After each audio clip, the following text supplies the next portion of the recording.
दहेज प्रथा हमारे समाज पर एक अभिशाप। यह एक मार्मिक और दिल को छू लेने वाली कहानी है जिसका उद्देश्य इस गंभीर मुद्दे के बारे में जागरूकता बढ़ाना और दहेज प्रथा जैसी कुरीति और रूढ़िवादी परंपरा को खत्म करने के लिए जरूरी कदम उठाने के बारे में है। मुझे आज अपनी गलती का एहसास हो रहा है जी कि हमने समधी जी के साथ कितना गलत व्यवहार किया। सच ही कहते हैं भगवान की लाठी में कोई आवाज नहीं होती।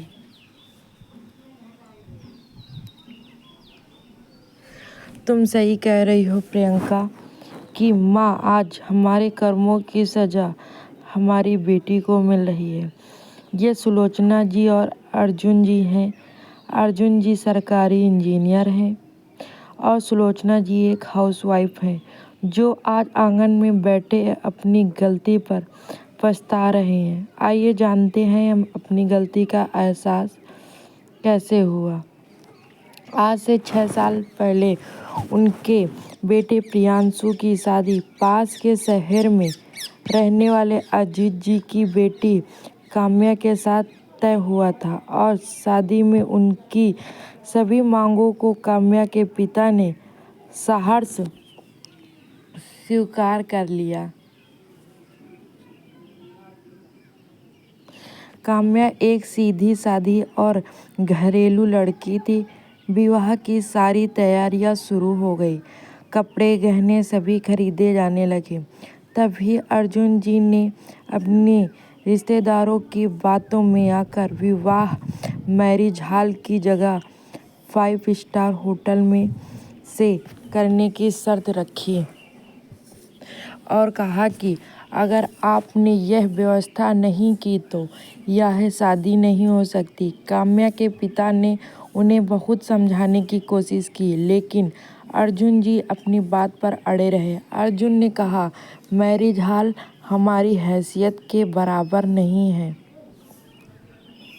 लोग क्या कहेंगे कि कहाँ रिश्ता कर लिया। एक ही बेटा है मेरा और बेटे की शादी रोज रोज थोड़ी ही होती है। शादी के कार्ड बट चुके थे और बहुत सारी शादी की तैयारियां भी हो चुकी थी। इसीलिए काम्या के पिता ने किसी तरह कर्ज लेकर 5 स्टार होटल बुक कर लिया। शादी का दिन था और प्रियांशु की बारात नाचते गाते होटल पहुंच गई। शादी का कार्यक्रम भी शुरू हो गया लेकिन तभी अर्जुन जी गुस्सा 7वें आसमान पर चढ़ गया। चिल्लाते हुए बारात वापस ले जाने की बात करने लगे। काम्या के पिता ने उन्हें समझाते हुए कहा आप लोग मेरी बात तो सुन लीजिए। आपके बताए के अनुसार हमने सारी व्यवस्था की थी लेकिन होटल वालों का कहना है कि कुछ लड़कों ने बहुत सा खाना बर्बाद कर दिया जिससे खाना कम पड़ गया। तो क्या हो गया, शादी विवाह में तो यह सब होता है और अब हम क्या करें, मेरे रिश्तेदार भूखे ही रहें। अर्जुन जी ने गुस्से में कहा। काम्या के पिता और उसके भाई ने किसी तरह स्थिति को संभाला और शादी हो गई। शादी के बाद भी काम्या के ससुराल वालों की मांगें खत्म नहीं हुई। काम्या ने इस बारे में जब अपने पति प्रियांशु से बात की तो उसने कहा मैं इस सब के बीच में नहीं पड़ना चाहता। दहेज की इस लेन देन में एक बेटी को उसके माता पिता भाई बहन के प्यार से जरूर दूर कर दिया था। काम्या शादी के बाद कभी अपने मायके नहीं जा सकी। जब भी उसके मायके जाने की बात करने के लिए काम्या के पिता आते तो उन्हें कोई ना कोई बहाना बनाकर लौटा दिया जाता या कोई नई डिमांड रख दी जाती। काम्या की ननंद की शादी भी अजीत जी के ढेरों सामान की लिस्ट पकड़ा दी गई। यह कहकर कि समधी इतना तो करना ही चाहिए। काम्या के पिता भी बेटी के प्यार और उसका घर बसा रहे इस मोया में सब करते जा रहे थे। काम्या की नंदन के विवाह में 2 दिन पहले ही अजीत जी सारा सामान लेकर काम्या के ससुराल पहुंच गए। सामान को देखकर काम्या की सास बोली ठीक ही है, हमें क्या पता कि आपकी पसंद ही ऐसी है, नहीं तो हम लोग खुद ही पसंद कर लेते। ना गहनों की डिजाइन और ना ही गहने भी कितने हल्के हैं। बेटी के लिए तो आप कभी दिल खोल कर खर्चा ही नहीं करते। हमारा क्या, लोग तो यही कहेंगे कैसे पिता हैं। बेटी को सम्मान और समाज की मान मर्यादा भी की चिंता नहीं है।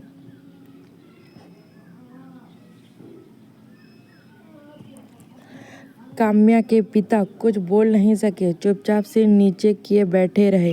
लेकिन आज सारे रिश्तेदारों के सामने अपने पिता की बेइज्जती काम्या बर्दाश्त नहीं कर पाई और बोली, मम्मी जी, समाज की मान मर्यादा की चिंता क्या सिर्फ मेरे पिताजी को है या मेरे मायके वालों को होना चाहिए? आप लोगों को इस बात की कोई चिंता नहीं होनी चाहिए। सारे रिश्तेदारों के सामने आपने यह तो कह दिया क्या अच्छा है वह अच्छा नहीं है, यह अच्छा नहीं लाए वह नहीं लाए, लेकिन क्या पिताजी एक बार भी उनका हालचाल पूछा?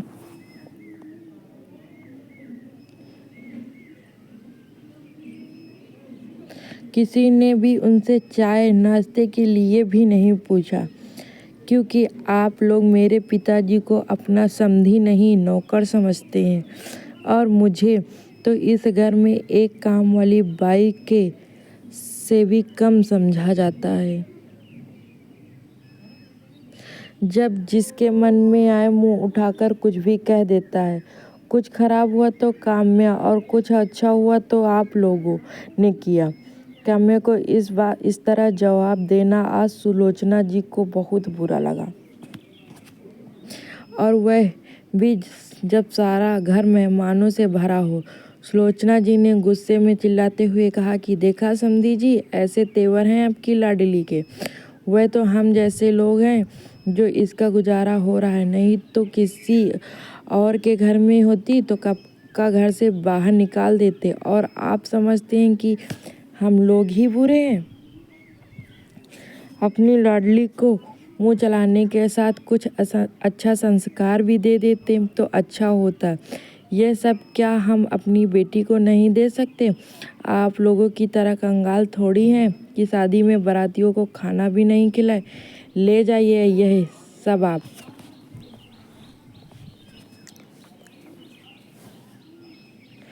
हमने तो यह सब इसलिए कहा था कि प्रियंका के ससुराल वालों को यह न लगे उसकी भाभी के मायके वालों ने किसी से कम नहीं है। लेकिन आपकी बेटी ने जो आज हमारी जो बेइज्जती की है, उसके बाद हम काम्या को नहीं रख सकते। आप यह सारा सम्मान और अपनी बेटी को लेकर चले जाइए। काम्या के पिता अजीत जी ने सुलोचना जी को समझाने की कोशिश की, लेकिन वह कुछ सुनने को तैयार नहीं थी। धीरे धीरे बात बढ़ती ही गई। तभी वहाँ काम्या के ससुर और उसके पति प्रियांशु आ गए। उनके सामने सुलोचना जी और उनके रिश्तेदारों ने काम्या को गलत बताया।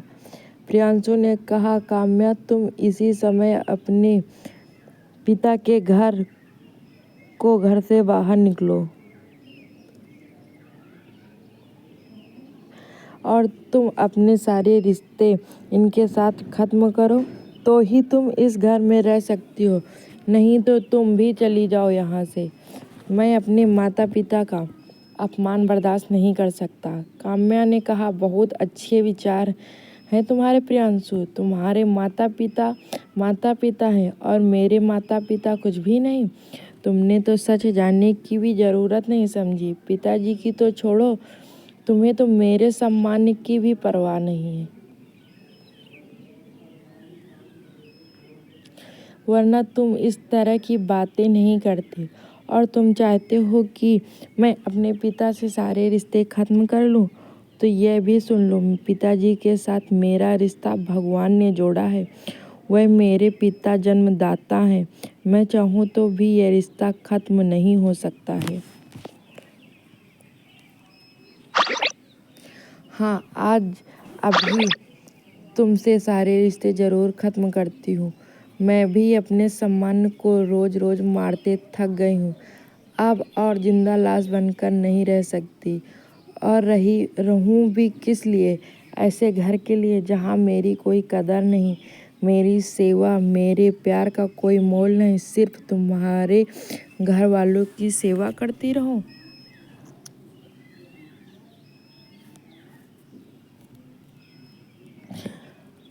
और तुम्हें बिस्तर का सुख देती रहूं। क्या मेरा सिर्फ इतना ही वजूद है? तुम्हारी नज़रों में तो मैं आज इसे भी खत्म करती हूँ। और हाँ प्रियांशु, मांग में सिंदूर तो कोई भी भर देता है, लेकिन जो दिल के खालीपन को भरे वही सही मायने में जीवन साथी होता है। काम्या के पिता ने सबको बहुत समझाने की कोशिश की, लेकिन कोई समझने को तैयार नहीं था। काम्या के ससुराल वाले उसका घर टूटने का सारा दोष उसके पिता अजीत जी पर लगाने लगे। काम्या के पिता ने काम्या को बहुत ही समझाया, बेटा 2 दिन बाद घर में शादी है, लोग आएंगे। जब सबको पता चलेगा कि घर की बहू घर में नहीं है तो क्या सोचेंगे? क्या इज्जत रह जाएगी इस समाज में अर्जुन जी और सुलोचना जी की? इस घर की कैसी कैसी बातें करेंगे लोग तुम्हारे बारे में।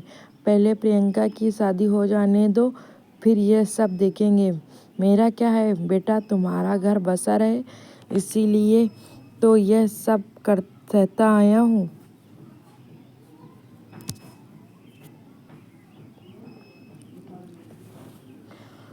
तुमसे प्यारा मुझसे अपना सम्मान थोड़े ही है। अपने पिता की बातें सुनकर काम्या के आंसू नहीं रुके, लेकिन आज उसने अपने पिता के और अपने सम्मान से कोई समझौता नहीं करने का सोच लिया था। काम्या अपने 3 साल के छोटे बच्चे और अपने पिता का हाथ पकड़ उस घर को छोड़कर चली गई। काम्या के जाते ही लोग उसके बारे में उल्टी सीधी बातें बनाने लगे। प्रियांशु और उसके माता पिता सहानुभूति के पात्र बन गए।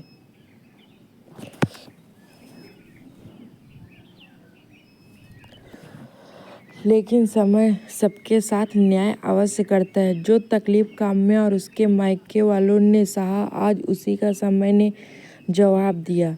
प्रियंका की बारात दहेज को लेकर हुई बहस की वजह से वापस चली गई। यह कहना उचित तो नहीं होगा कि जैसी करनी वैसी भरनी, क्योंकि एक बेटी का घर इस दहेज के दानों ने निगल लिया। एक और परिवार का सम्मान बिखर गया।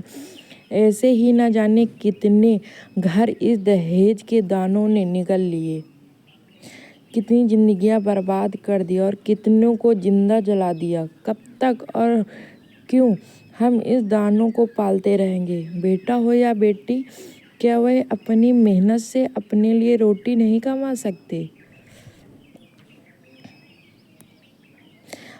अब तो बस यही इच्छा है कि दहेज के दानों को पालना बंद करें और अपने बच्चों को अच्छी शिक्षा दें, ताकि वह खुद अपना भार स्वयं उठा सके और हमें उनके लिए दहेज प्रथा जैसी कुरीति को पालना ना पड़े। ऐसे ही अन्य मार्मिक और प्रेरणादायक हिंदी कहानियों को पढ़ने के लिए हमारे चैनल को सब्सक्राइब करें। Thank you.